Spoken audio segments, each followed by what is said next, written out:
This is Bart Meehan for ArtSound, and I have in the studio today Kate Halcrow and Will Brehm, and they're here to talk about a forum that has been run at the Australian National Library on the 28th of July called What is the Purpose of Education in Challenging Times?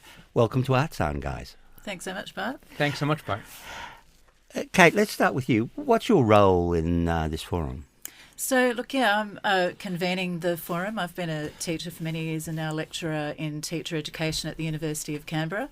And so I guess I've just felt really strongly that it's an important time to have a conversation like this with teachers that I work with both in early career and training in the university, and then I know in the schools more broadly. It seems to me a really important time to be talking about sort of big picture around education. And Will, for those listeners who may not know, Will is actually a member of ArtSound and a former director on our board.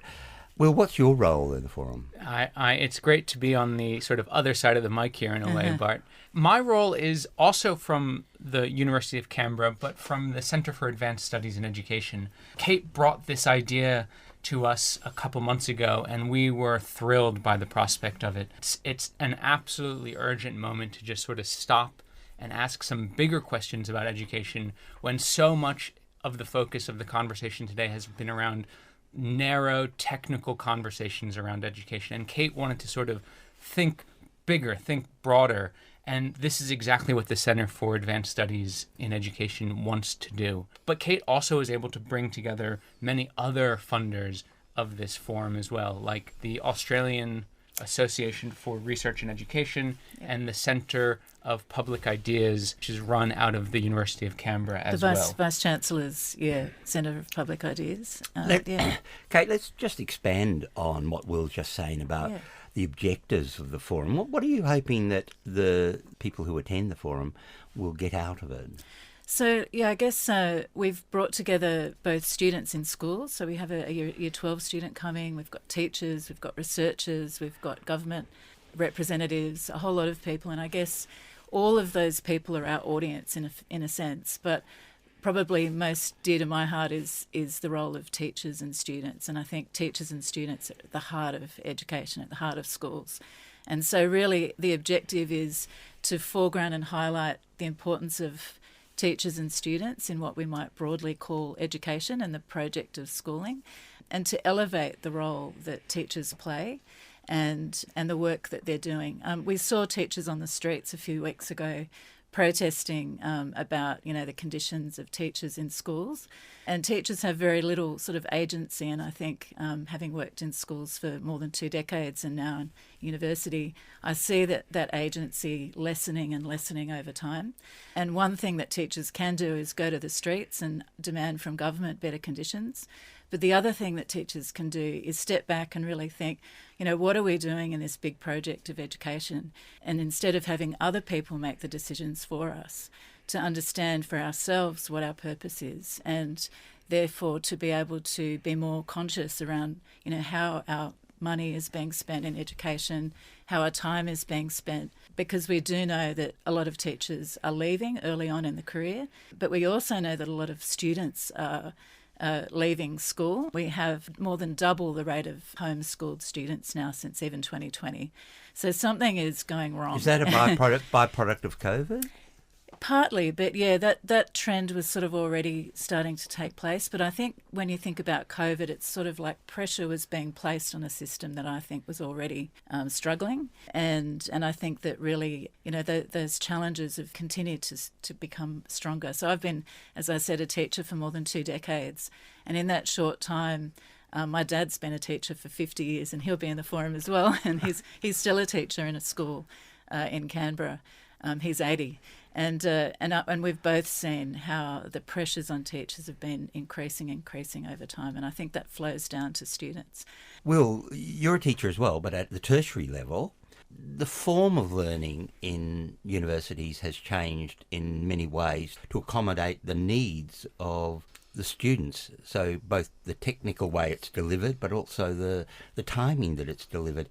I think the provision of education, say in the university space, of course, has to change with the times.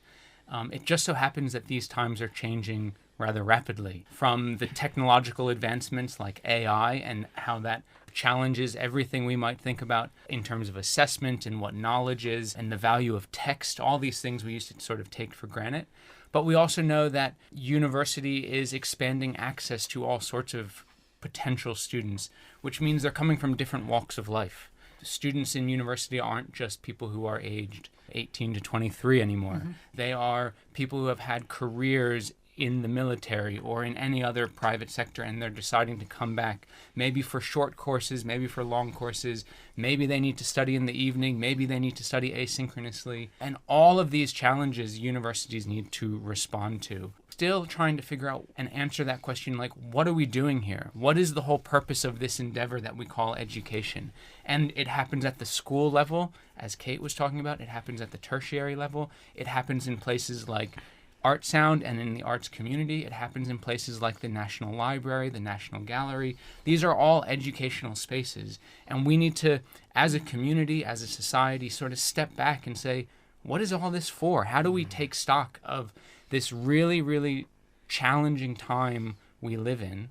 There's been sort of, I guess, a bit of a tug of war almost around what teaching is, whether it's an art or a science or both.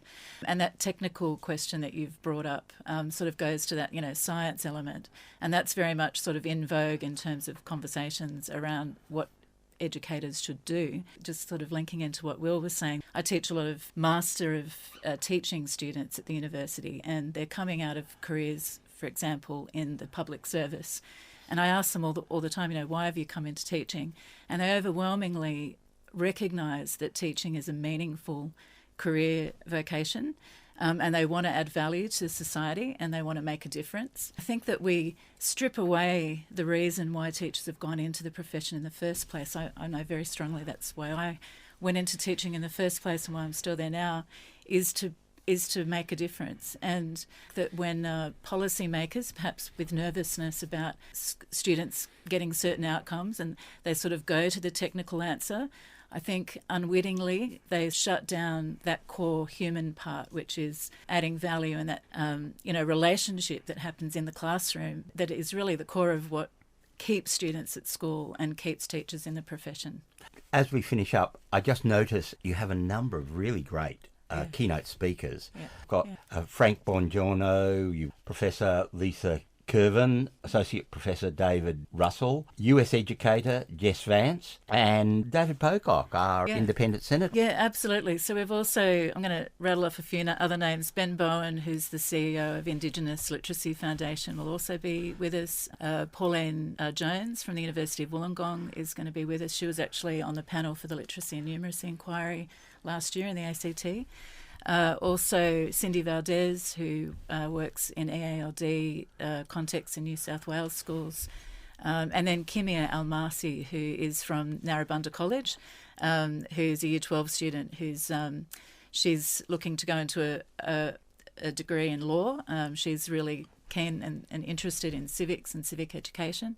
So I think I've tried as much as possible to sort of curate, a good range of people that are going to bring a genuine discussion. Listeners are interested in being part of this forum. Yeah.